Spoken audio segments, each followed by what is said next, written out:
Welcome to NTD News Today. I'm Chris Beers. Here are today's top stories. Former President Trump testifying in the New York Attorney General's office. It's his second appearance in the civil fraud lawsuit filed against him. More information on the leaked top-secret Pentagon documents. A new report claims to have found out who orchestrated the leak. Congressman Kevin Hern is calling for action on a strong debt limit bill. He says it should be the top priority of Republican lawmakers and set a strict deadline to get it done.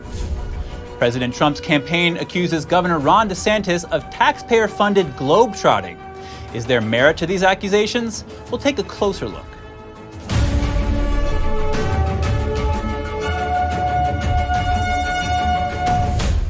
Former President Trump returns to New York this morning. He's at the New York Attorney General's office, where he faces questioning in a $250 million civil fraud suit. Just to be clear, this is not the case brought by Manhattan DA Alvin Bragg. The former president was seen holding up his fist as he left Trump Tower earlier today. A caravan then carried him to Attorney General Letitia James's office.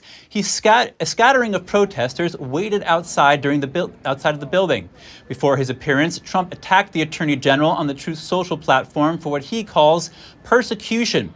The lawsuit accuses Trump of manipulating property values to obtain tax benefits. Trump has pleaded not guilty.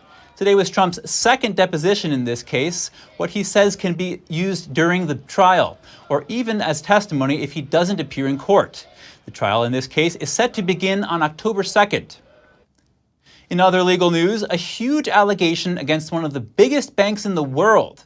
In a new court filing today, the Attorney General for the U.S. Virgin Islands accuses JPMorgan Chase of knowing about the abuse allegations against Jeffrey Epstein. The filing says the bank officials were aware of the sexual abuse trafficking claims against Epstein several years before the bank cut ties with their then client.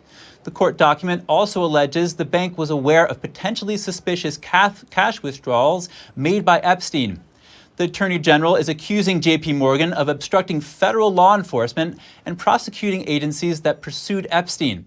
Epstein pleaded guilty to soliciting prostitution with a minor in Florida back in 2008, but he remained a client of JPMorgan until 2013. The complaint is a new addition to a lawsuit brought against JPMorgan back in December. The financial institution has declined to comment about the newly filed complaint, but attorneys for them have denied the allegations in the lawsuit. The person who has leaked a number of classified Pentagon documents is a young man in his 20s who shared them in a group chat. That's according to a new report. Here are the details. Washington Post reports it found out where the leaked classified U.S. documents were initially posted. According to the outlet, a young man working on a military base shared them in a Discord server. Discord is similar to a big group chat mostly used by young video gamers. The young man, going by OG in the Discord server, reportedly had top-secret clearance on the base he worked. It's not clear which base this was. The Post says it interviewed another young man under the age of 18 who was part of that Discord server. The young member reportedly told the Post he was impressed by OG's ability to predict big events before they made the news, things only someone with this kind of high clearance would know, and that he's fit, he's strong, he's armed, he's trained. Just about everything you can expect out of some sort of crazy movie. The member allegedly knows OG's real name and the state he lives in. An FBI manhunt is currently underway for the person who leaked the documents. The Pentagon, meanwhile, is reportedly reviewing the leaked documents, saying an interrogancy effort has been stood up, focused on assessing the impact these photographed documents could have on the U.S., national security, and on our allies and partners. The young member says he expects investigators to interrogate him any day. So-called OG is allegedly skeptic of the U.S. government, saying intelligence agencies suppress its citizens. He also complained about government overreach. The leaked documents in question contain information about the Russia-Ukraine war, information about the U.S. spying on its allies, and more. Information was very detailed, including where armies have military personnel and weapons stationed. More classified information about the Russia-Ukraine war reportedly surfaced online Thursday morning. The documents show that special forces from the UK and other NATO allies have operated in Ukraine. The UK's Ministry of Defense warned against taking the allegations at face value. Media outlets, including the BBC and The Guardian, reported that a document dated March 23rd indicates 50 UK Special Forces personnel have been deployed in the country. But the document reportedly doesn't state whether the allegedly deployed forces are located or what they are doing. The Kremlin said yesterday that it was unclear whether the allegations were true. President Biden has also commented on the leak. Here's a look. Mr. President, could you give an update on that leak investigation, the leaked documents from DOD? I can't right now. There is a full-blown investigation going on, as you know, with the intelligence community and the Justice Department, and they're getting close. I don't have an answer. How concerned are you about this leak? Are you concerned about Are you concerned about the leak? Okay, guys, it's time to go. Let's go. We got to move. I'm not concerned about the leak because I'm concerned that it happened. But there's nothing contemporaneous that I'm aware of that is of big consequence. It was the first time Biden commented publicly about the Pentagon documents that were posted on several social media sites. The U.S. officials have said that some details are altered, and multiple countries mentioned in the documents have also disputed parts of the information. There's no clear answers on how many documents were leaked. The Associated Press has viewed approximately 50, but some estimates put the total number in the hundreds. A senior House Republican says the time for action is now. A strong debt limit bill. Representative Kevin Hern says it should be the GOP's top priority. NTD's Daniel Monahan has more. Hern is calling for a vote on the measure in April and says lawmakers must work night and day to get it passed. According to the congressman, the Senate and White House need to answer for what he calls their dereliction of duty. When the government spends more, American people have less. And has blamed the Biden administration for multi-decade high inflation. We're seeing this, runaway spending is causing the inflation issue. Hern has criticized the Biden budget, citing $18 trillion in new debt, $5 trillion in new taxes, with $500 billion in taxes on small business owners. All of these things are going to be devastating. Hern's appeal comes amid a debt ceiling deadlock between House Speaker Representative Kevin McCarthy and President Joe Biden, as the United States inches closer to a possible debt default. Both Democrats and Republicans have warned that failure to meet the country's debt obligation would be disastrous for the economy. Senator John Kennedy called it unthinkable. And if you're going to have a party, you got to pay the band. Republicans have pushed for Democrat commitments to cut spending in exchange for agreeing to lift the over $30 trillion debt limit, but Biden has so far insisted on a clean bill to raise the borrowing cap. The president and Democrats in Congress have demanded that Republicans make their spending cut proposals public. Meanwhile, U.S. Senator Elizabeth Warren says any talk of deficit reduction should begin with a few simple steps that she said would raise trillions while not touching middle-class families. Repeal the Trump tax cuts for the wealthy and big corporations. Tax giant multinationals on their offshore profits. Strengthen the billionaire corporate minimum tax. House lawmakers face a tight window to meet Hern's request for a vote by the end of April, after they return from Easter recess next week. Daniel Monahan, NTD News. Was the failure of Silicon Valley Bank and Signature Bank tied to the Trump administration's banking rules? FDIC Vice Chairman Travis Hill counters Democrats' claims. Some assert that Economic Growth Regulatory Relief and Consumer Protection Act contributed to the banking turmoil last month. This was a bipartisan legislation signed by Trump in 2018. It eased some requirements on banks with less than $250 billion. Namely, it meant those banks would no longer have to go through an annual stress test by the Federal Reserve. The previous requirement applied to all banks with over $50 billion.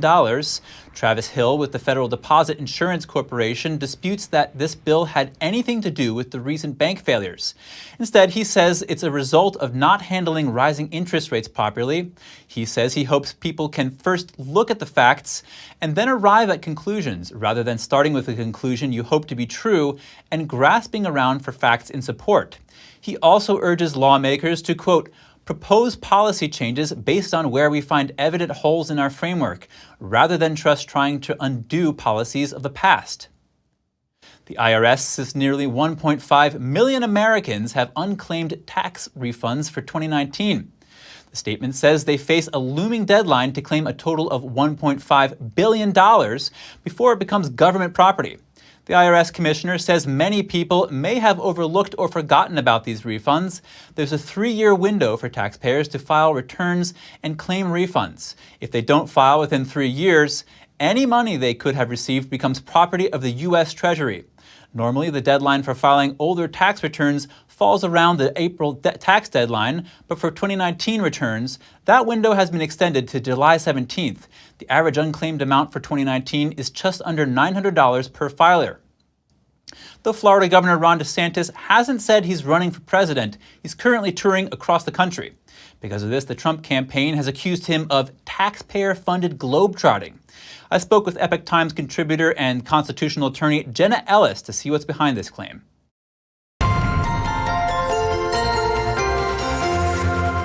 Jenna Ellis, thank you for joining us. Thanks so much for having me, Chris.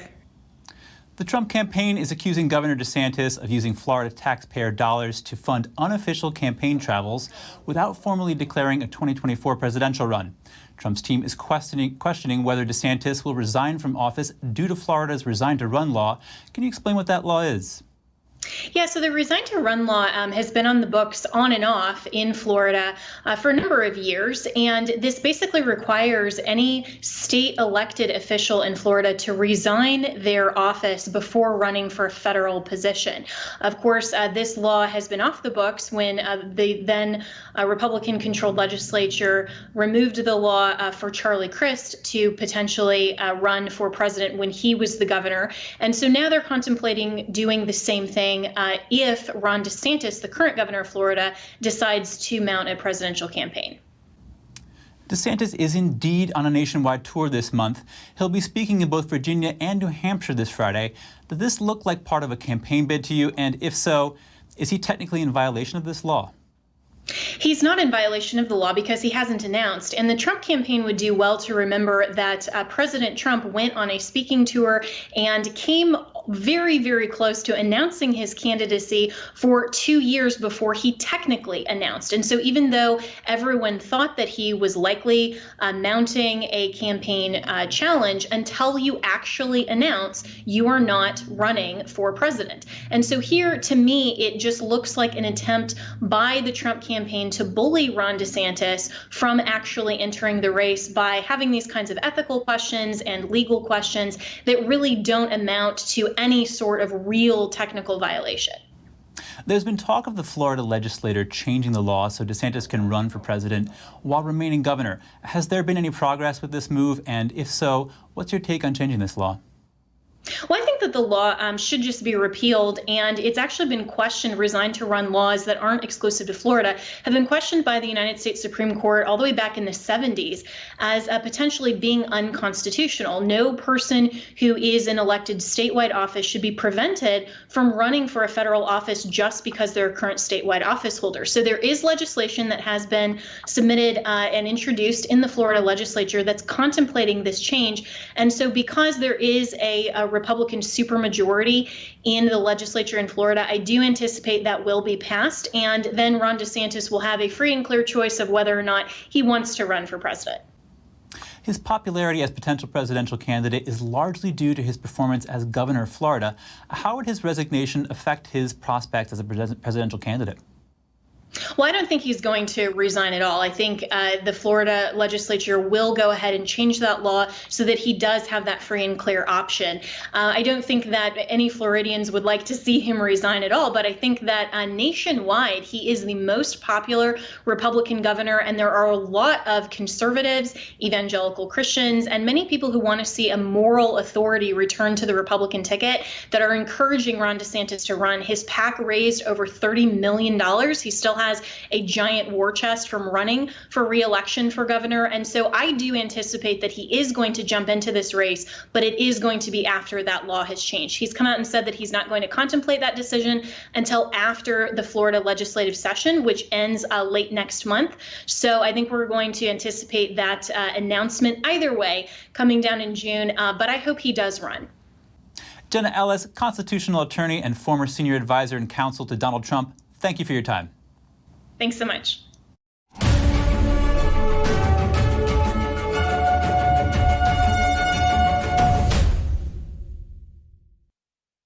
The fire at a recycling plant in Indiana could burn until Saturday. That's what the local fire chief is guessing as firefighters continue to battle the blaze. The large clouds of smoke have residents concerned about their health. An evacuation order affecting over 1,000 people remains in place. NTD's Jeremy Sandberg has more on what officials are doing about it. The industrial fire in Richmond, Indiana was so large at one point that smoke could be seen from space. City officials say they knew the site was a fire hazard, and the building owner ignored orders to clean up the property. The Environmental Protection Agency, or EPA, says they're monitoring air quality and other environmental impacts in the area. EPA was on site within hours of the fire, and overnight we began monitoring at 15 mobile monitoring locations. EPA Administrator Michael Regan says federal personnel are helping state and local first responders with the emergency response efforts. We're following the situation very closely, and we'll continue to provide the community with any assistance that they need. Regan says a team is collecting debris samples in surrounding communities to find out if asbestos-containing materials may have left the site. The on-scene EPA coordinator says no toxic compounds have been detected from air samples outside the evacuation area and into part of Ohio. The local fire chief looked to extinguish rumors of the fire being left to burn and says the fire department is trying to put it out. He says the blaze is contained but not under control. The chief has set a goal to finish dousing flames by Saturday morning, but he says that's just a guess. Close to 2,000 people in a half-mile radius were told to leave their homes after the fire began Tuesday. An evacuation order remained in place Wednesday night. President Biden has offered additional federal assistance to respond to the fire if needed. Jeremy Sandberg, NTD News. The U.S. is working to prevent illegal passage through the Darién Gap. It's a dangerous crossing that migrants use on their way to the United States. The Darién Gap connects South America to Central America. It's known as a lawless jungle area. It sits on the border between Colombia and Panama. The U.S. Secretary of Homeland Security is collaborating with the foreign ministers of Panama and Colombia. The three countries plan to work together for 2 months to end the illicit movement of people and goods through the Darién. The route has been a major source of illegal immigrant traffic in recent months. According to Panama's government, more than 87,000 people crossed the Darién Gap in the first 3 months of this year, coming mostly from Venezuela, Haiti, and Ecuador. That's up from nearly 14,000 over the same period last year. Some Republicans would take it a step further and designate drug cartels as terrorist organizations. Now, House Speaker Kevin McCarthy says he agrees. This plan would see the U.S. station military forces at the border to prevent cartels from entering the U.S. McCarthy discussed this during an interview last month with Breitbart News in the days after a group of 4 U.S. citizens were kidnapped in Mexico. The publication only released the interview yesterday. When Breitbart asked McCarthy about the idea of designating cartels as terrorists, the House Speaker said he thinks you would have to. McCarthy also agreed with sending troops to the border. Former President Trump has endorsed the same idea. There are some troops currently at the border, and the Trump administration deployed National Guard troops at the border during his presidency. A Democratic California congressman is calling for the resignation of a longtime senator from the same party. Representative Ro Khanna called for Senator Dianne Feinstein to resign in a social media post yesterday. Khanna wrote on Twitter that it was obvious the 89-year-old could no longer fulfill her duties. Feinstein and Khanna represent California in Congress. Feinstein has been away from the Senate receiving treatment for shingles since March. The senator has missed 60 of the 82 Senate votes so far this year.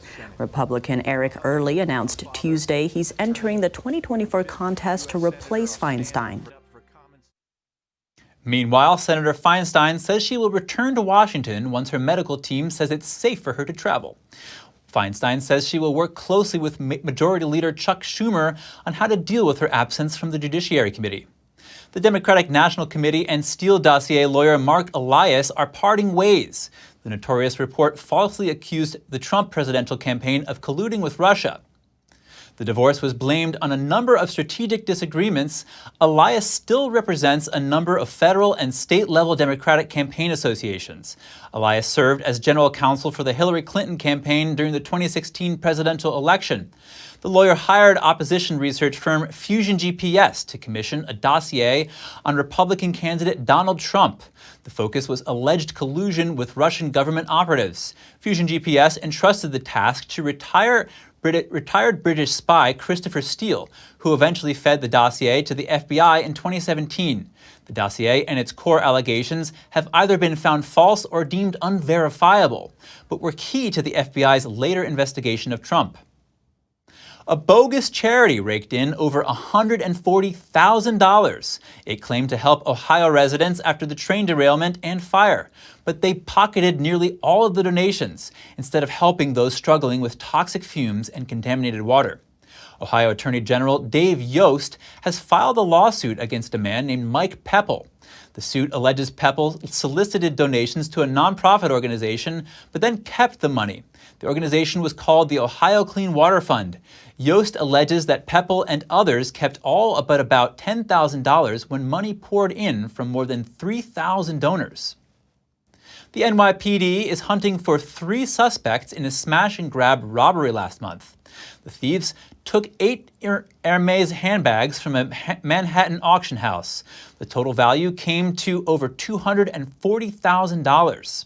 Surveillance video captured a white car parked at the scene in the early morning. 3 men get out of the car. A closer angle shows one of them wielding a hammer and smashing the glass, while others stood guard on the street corner. The entire front display panel fell out, and one man reached in to snatch several handbags before running away. Coming up, North Korea is possibly testing a new type of ballistic missile. The test launch created alarm in Japan, where residents were told to cover.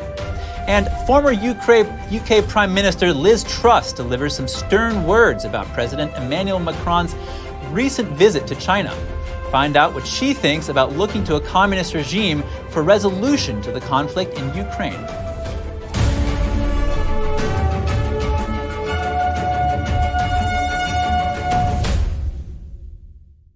Did you know ESG is impacting every part of your life? From rising gas prices to global food shortages to out-of-control inflation, even losing your freedom of speech and being censored on the internet. It's all being driven by ESG ideology. Who's in control? What can you do about it? Find out in The Shadow State, the first documentary exposing ESG. The ESG movement of governments and corporations operates in the shadows. Only the light of truth can expose it. Watch The Shadow State documentary, streaming now. Non-attorney spokesperson. This is a paid advertisement for legal services sponsored by Nightline Legal. Cases assigned on a random basis to participating law firms. If you or a loved one were stationed at Marine Corps Base Camp Lejeune between 1953 and 1987 and were later diagnosed with cancer, Parkinson's disease, or other serious health effects, call right now. You may be entitled to financial compensation. Call right now to find out if you qualify. Call 1-800-607-6124. 1-800-607-6124.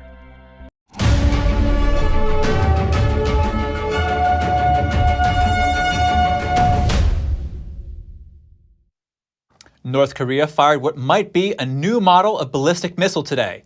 The launch triggered a scare in northern Japan, where residents were told to take cover. Here's more.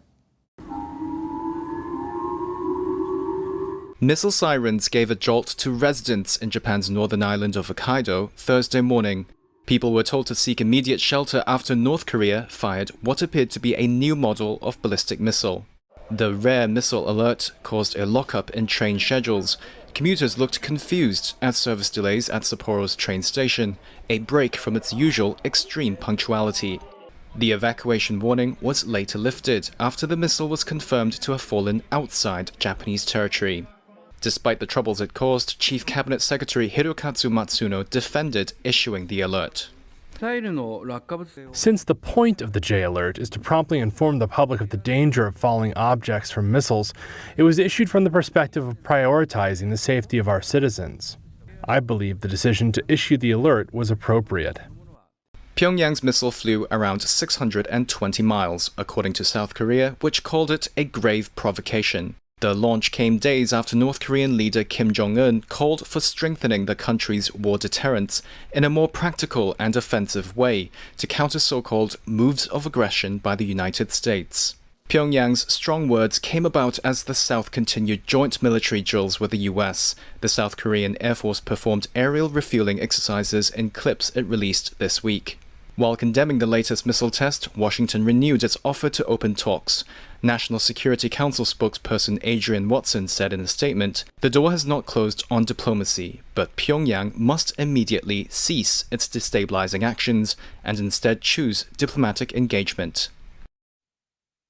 Beijing planning to close airspace north of Taiwan, an area that could impact international aviation, especially for neighboring countries like Japan and Korea, as well as the U.S. The statement came from Taiwan's defense ministry on Wednesday. The department noted the no-fly zone would fall within its air defense identification zone, about 85 nautical miles north of its shores. Judging from the public information, it will include missions related to aviation and space, meaning it could be related to anything, to satellites and communication. Whether it is really about those, I believe all departments are making investigations.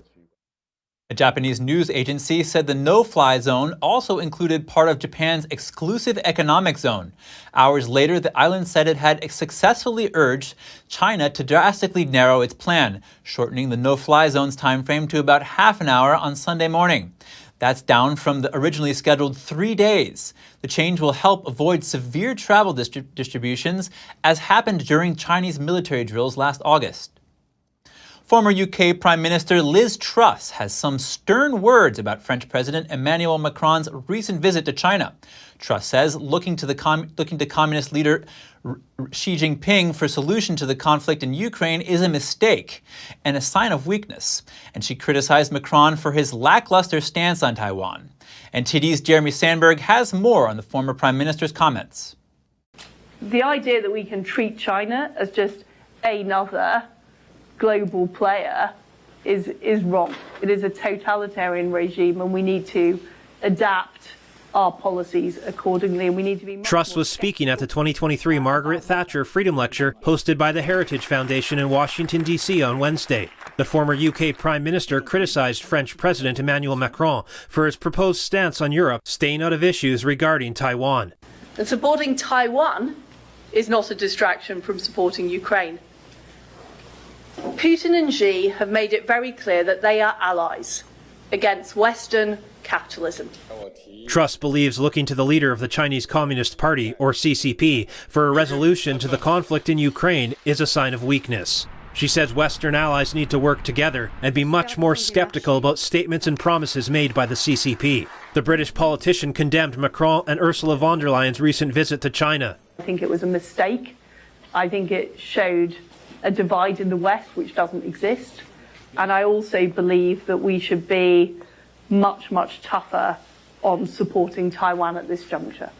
Truss says Macron is wrong to suggest Taiwan is not of direct interest to Europe, and that Europe should be doing all it can to support Taiwan in defending itself.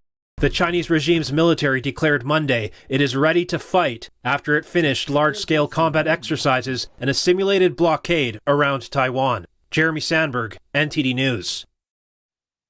The Chinese Communist Party's infiltration in major U.S. cities is coming to light, but Americans are pushing back. NTD's Tiffany Meyer spoke with Daily Caller investigative reporter Philip Lanzicki for details. Philip Lanzicki, thank you so much for joining us. Great to have you on the show. Thanks for having me. And Philip, given all of your investigations into, say, these alleged CCP front groups and all the influence there, why should the public be concerned about this? Well, at this point, this danger has metastasized.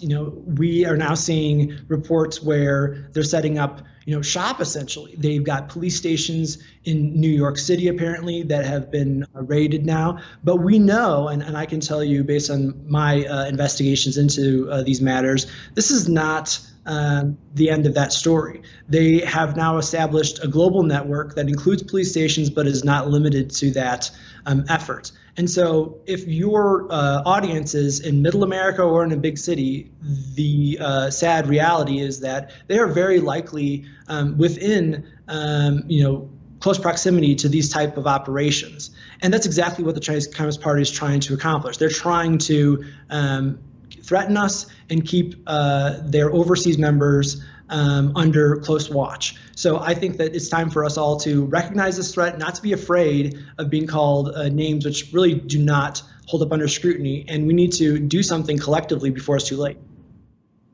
And it does seem, if you look at, say, the whole nation, there's been more of an awareness in the public on, say, the China threat. There's a lot of focus on TikTok and all these areas. Many polls and surveys will say most people see China as the biggest threat, not Russia. But given all of that, what has the response been to your own work specifically? You know, from the beginning, we've had some interest going back to our investigation into Burns. A letter was written to the CIA about that. With Judy Chu and Dominic Ng as well. There was a letter written to I believe, the FBI about that, asking for some type of investigation. And so I appreciate that. More recently, Texas Republican Representative Luttrell co-authored a bill which was his first, is my understanding, and that was to rewrite the rules for the House to prohibit membership in an organization which has ties to the United Front Work Department or whose board members have such ties. And I think that that's fantastic. I think that that's a great move in the right direction. We'll see if it's adopted or not, but the fact that they're taking interest in that, along with 6 or more other members of Congress, I think is splendid.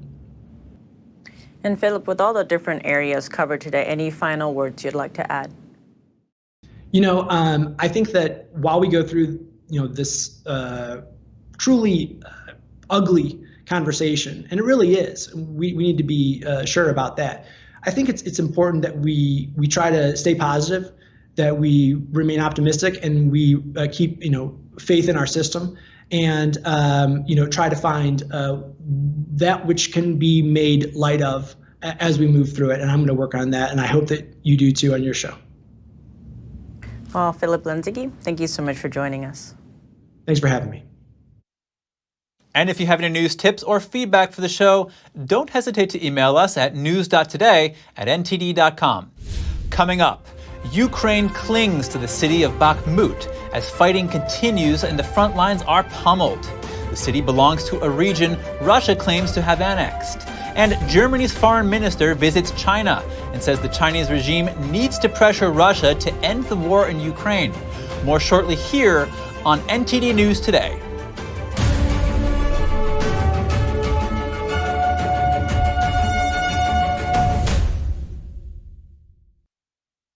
Ukraine is clinging to Bakhmut, a city in the eastern region, Donetsk, but at a heavy price. Russian forces pounded the front lines with airstrikes and artillery attacks, while medical volunteers are hard at work.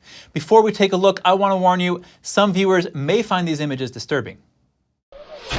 Fighting raged in the frontline cities in eastern Ukraine as Russian forces launched airstrikes and artillery attacks. Footage from a Ukrainian soldier's body cam video, released by the Border Service, showed fighters launching rocket-propelled grenades and shooting rifles in the destroyed yard of a house, purported to be the besieged city of Bakhmut. Ukrainian officials said its forces repelled dozens of attacks as the Russian military kept up its effort to take control of Bakhmut. The battle for the small, now largely ruined city on the edge of Russian-controlled territory in Donetsk has been the bloodiest of the war as Moscow tries to revive its campaign after recent setbacks. Both sides have suffered heavy casualties in the Bakhmut fighting. Near the front line, under the cover of darkness, medical volunteers loaded wounded soldiers into a bus converted into an ambulance to bring them to a hospital in the city of Dnipro. Tens of thousands of soldiers have been killed and wounded on both sides of the conflict. The ambulance effort involves rotating teams of volunteers who spend several weeks on call, ready when injured soldiers need transport from the front line. Both trained medics and volunteers without a medical background serve. Donetsk is one of 4 provinces in eastern and southern Ukraine that Russia declared annexed last year and is seeking to fully occupy. Last week, President Volodymyr Zelensky said troops could be withdrawn from Bakhmut if they ran the risk of being encircled.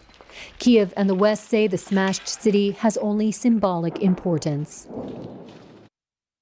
Ukraine has compared Russia to the ISIS terrorist group. That's after a video emerged showing apparent Russian soldiers filming themselves beheading a Ukrainian prisoner of war with a knife. ISIS terrorists were notorious for releasing videos of beheadings of captives. Zelensky said yesterday there will be legal responsibility for the act. Ukraine's foreign ministry called on the International Criminal Court to immediately investigate. The Kremlin, in response, called the video awful and that its authenticity needs to be checked. Moscow has denied in the past that its troops carry out atrocities during the conflict. Western media could not immediately verify the authenticity of the footage, which showed a man in uniform beheading a man who wears the yellow armband used by Ukrainian soldiers. In Geneva, the UN Human Rights Monitoring Mission in Ukraine said it was appalled by what it called particularly gruesome videos posted on social media.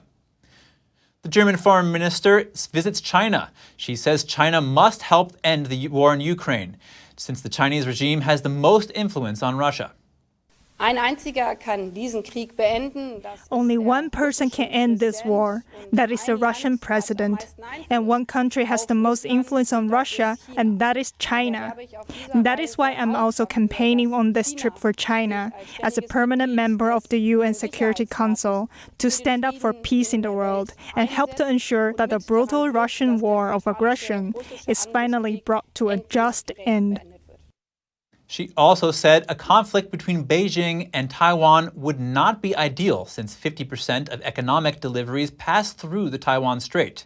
She said it would disrupt the German economy. She also mentioned that some of Germany's dependencies on China are unhealthy and compared them to lessons Europe has learned in its dependencies on Russia.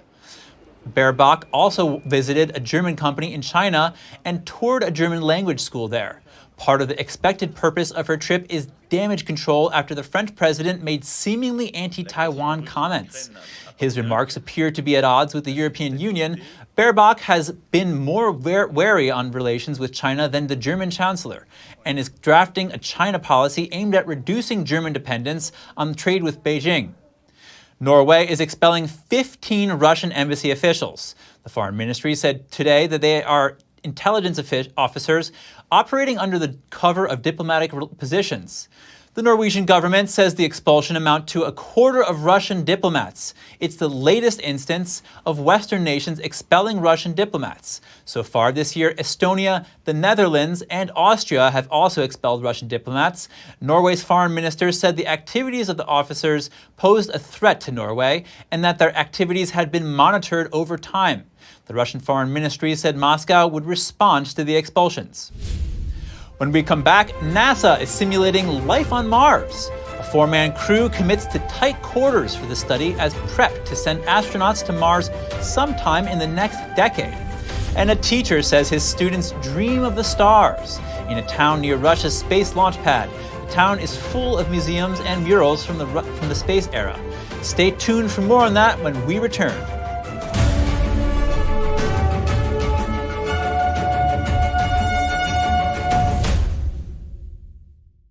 Henry Repeating Arms manufactures a line of classic American-made rifles and shotguns. With over 200 models to choose from and a wide variety of finishes and calibers, there's a Henry that's right for you. Every purchase is backed by our lifetime warranty and award-winning customer service. We invite you to order a copy of our free catalog and decals. Simply call the number on your screen or visit henryusa.com. That's henryusa.com. The Fixture Pioneer, CGM. Professional AI intelligent fixtures. All-round integration of 4 systems.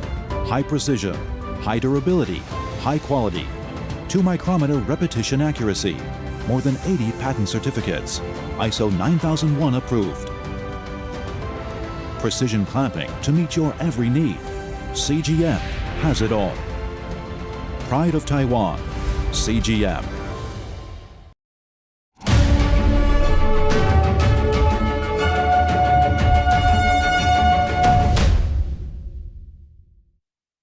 Brazil is hosting the largest defense and security trade show in Latin America. The event is taking place in Rio de Janeiro. It features the latest in defense technology. NTD's Cost Jimenez tells us more.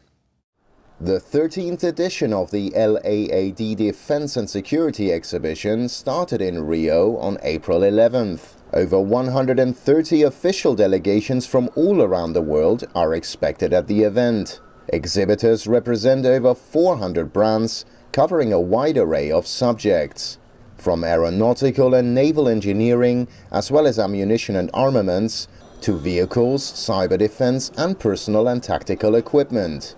The event also features consulting and training.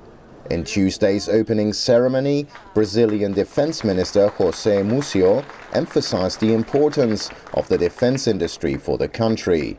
In his opening speech, he told attendees that the defense industrial base currently employs nearly 3 million people in Brazil, and that each job in the industry generates more than 2.5 jobs in other sectors. The event will run through April 14th. Cost Jimenez, NTD News. NASA plans to send astronauts to Mars sometime in the 2030s. But before takeoff, the agency is posting a 4-person crew in a simulated Mars habitat. NTD's Andrew Thomas has more on the year-long study. NASA's Johnson Space Center in Houston. Here, scientists are simulating conditions on Mars. So the Crew Health and Performance Exploration Analog, or CHPEA, was developed as a 1-year Mars surface simulation with the intent that we can have crew in isolation and confinement with Mars realistic restrictions. The 3D printed structure has 4 small bedrooms, 2 bathrooms, a work area, a robot station, an exercise room, and a medical room. The exterior is a sandy area designed to mimic the surface of Mars. So this is where they'd come in from Mars, or in our case this sandbox, and they'd have their the sand and the dust on them, and they want to get it off before they get into the hab. So they go from, in the airlock, the dirty room, they take off their dirty clothes here, they go to the clean room, and then they go to the node and they can go into the hab. One of the restrictions is a limited amount of water. The space even has an area for the crew to grow vegetables. So they will, during some periods, have the opportunity to grow some crops, and they will be able to consume those crops. So it would be like salad type of crops, so pick and eat, leafy greens, tomatoes, things like that. Mars is roughly 140 million miles from Earth on average. For comparison, the Moon is about 240,000 miles away. The distance and living environment can take a toll on the crew. Besides the isolation, confinement, and the sheer distance, would be things like being able to get along. So when you're in a small habitat with, 3 other people, that can wear on you over time. A 4-man crew is set to stay at CHPEA for 1 year starting this summer. Andrew Thomas, NTD News. A $25,000 reward is being offered for the first person who finds a space rock somewhere near the border of Canada and the United States. The Maine Mineral and Gem Museum wants to study fragments from a fireball detected by NASA last week. The meteorite is believed to have landed in a field close to Calais, Maine. Officials at the museum are cautiously optimistic, saying radar data will help someone find the rock, which could contain valuable information about the solar system. A town in Kazakhstan is full of monuments to Soviet space era, but it's also a reminder of the ultimate collapse of the USSR. NTD's Andrew Thomas has the details. Baikonur is just 25 miles away from Russia's space launch pad. It was officially recognized as a town in 1969. Nearly 80,000 people now call it home. The city's Soviet past can still be seen on every corner. Baikonur has a curious legal status. It's located in Kazakhstan, but follows Russian law. This city is not just special, it's one of a kind. There is no second Baikonur. We live on Kazakhstan soil, but here in Baikonur, we follow Russian law. It's under Russian jurisdiction. You could carry out experiments on us, the way we live. Of course, this city does not look modern, but we probably don't need it to. All around Baikonur, there are monuments to space explorers, full-scale airship monuments, and rocket-themed murals on apartment blocks. It is also home to the Space School and the Space Exploration Museum. There are reminders of Soviet achievements in space, but also of the difficult time the town went through after the collapse of the USSR. I served at a peculiar time. During the collapse of the Soviet Union, Moscow completely forgot about us. That's when we felt that we had had a good supply in the city. Suddenly, we had nothing. Just imagine a colonel walking around the Peace Park, near Peace Street, collecting bottles and aluminum cans to carry them to a collection point to get some money to feed himself. The future seems brighter, though. The head teacher of the International Space School likens himself to the children of today. I was 5 years old when I built my first rocket model. Only a year later, I formally went to the school where I had built my model. Just like these kids of today who study here, there's a fire in their eyes. They dream of the stars. That passion could be seen at an annual model rocket competition called the Baikonur Cosmodrome Cup. Model rocket enthusiasts from Russia, Kazakhstan, and Kyrgyzstan attended. Andrew Thomas, NTD News. A 1,000-year-old ballgame scoreboard unearthed in eastern Mexico. Archaeologists say it's a witness of the Mayan civilization. The disc features carvings of 2 ball players surrounded by hieroglyphic writing. It measures over 12 inches in diameter and weighs about 90 pounds. It was found at the archaeological site of an ancient Mayan city. Researchers say it's been over a decade since they found a new object there with hieroglyphics. Researchers are now working on its study and protection. It's really not common to find this type of piece, which is directly associated with the ball game. We're talking about a scoreboard of the ball game, and it was commemorating a transcendental game with important people on the site. The scoreboard dates back to 800 or 900 AD. At that time, ball games were a traditional practice of the Mesoamerican people and believed to have some ritual meaning. After the break, the very last performance of The Phantom of the Opera is this Sunday. The iconic musical has enjoyed a 35-year run on Broadway.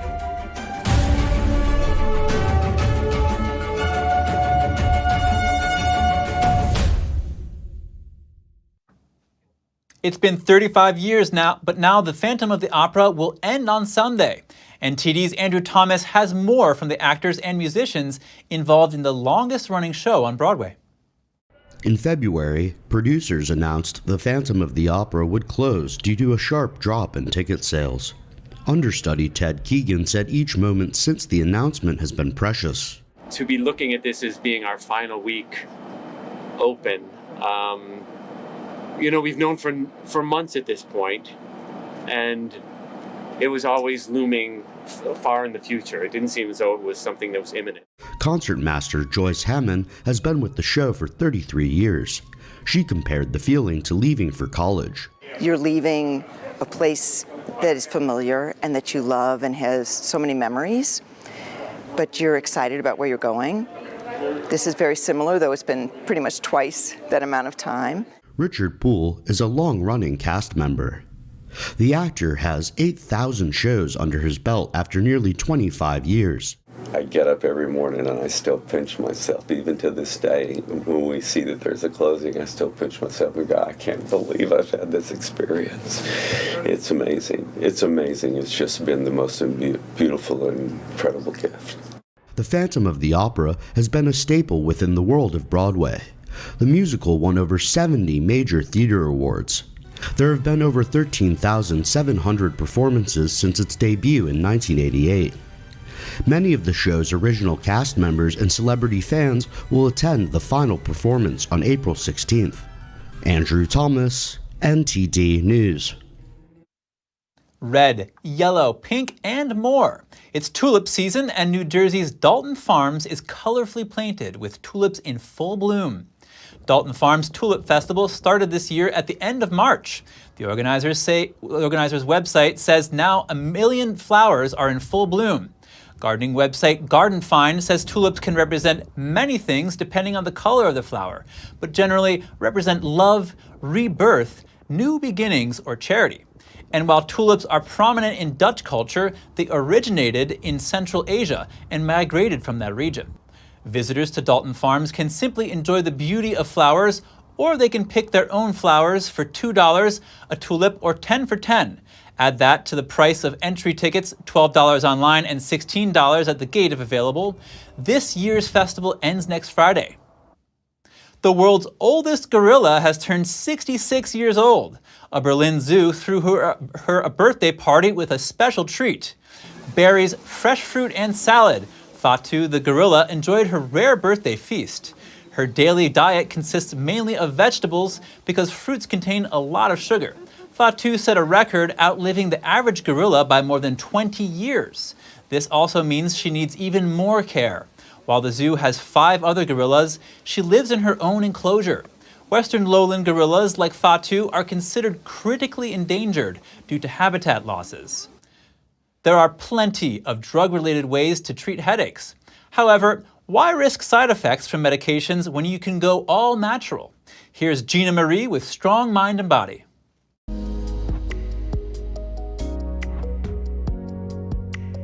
People have been treating headaches naturally for thousands of years. Let's explore some natural remedies, starting with acupuncture. You may want to try traditional Chinese medicine. Headaches and migraine pain can be relieved by unblocking the meridians. According to the findings of a 22-study review, acupuncture was effective.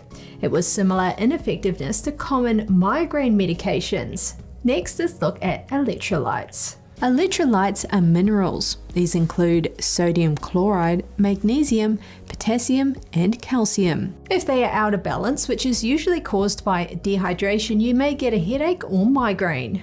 To help prevent this, be sure to replace low electrolyte levels by drinking a beverage that contains these essential elements. Next, let's look at essential oils. Essential oils have the ability to ease headaches and migraine pain. Try inhaling the aroma of lavender and peppermint. Place a drop or two on your upper lip or a cotton ball and inhale.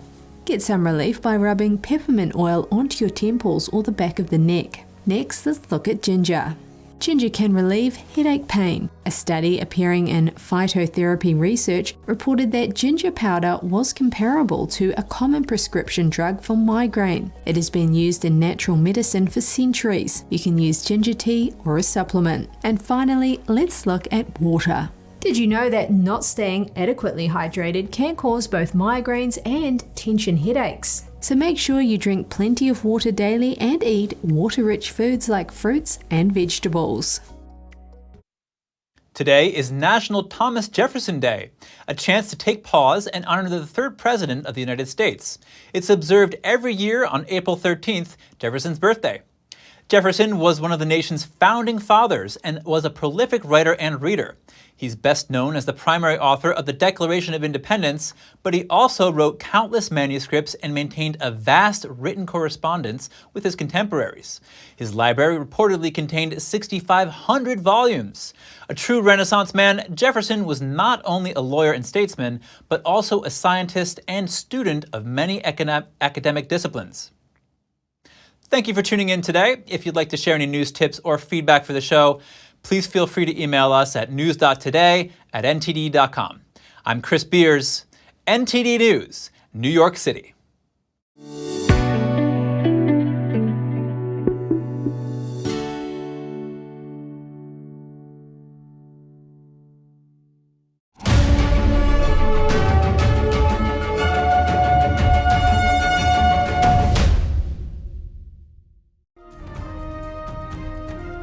On the new episode of International Reporters Roundtable, Donald Trump's indictment. A former U.S. president and current political contender accused of serious charges. Is the legal system becoming weaponized in the free world? Is Lady Justice still blind? Journalists Claude Purcella, Rebecca Koffler, and Pierre Chiartano join us to discuss the case's possible fallout. What leadership means if public opinion or private interests outweigh the law. Tune in with NTD host Cindy Drukier and our guest panel, giving us a clearer picture of these global events, Saturday at 1 p.m. or Sunday at 7 p.m. Eastern Time.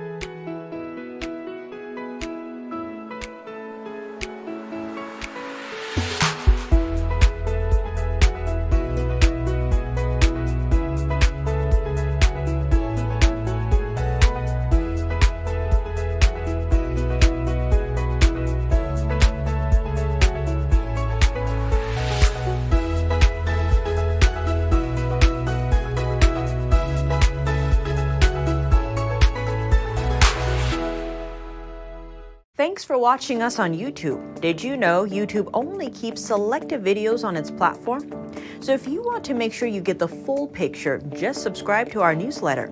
Go to newsletter.ntd.com and sign up. It's free.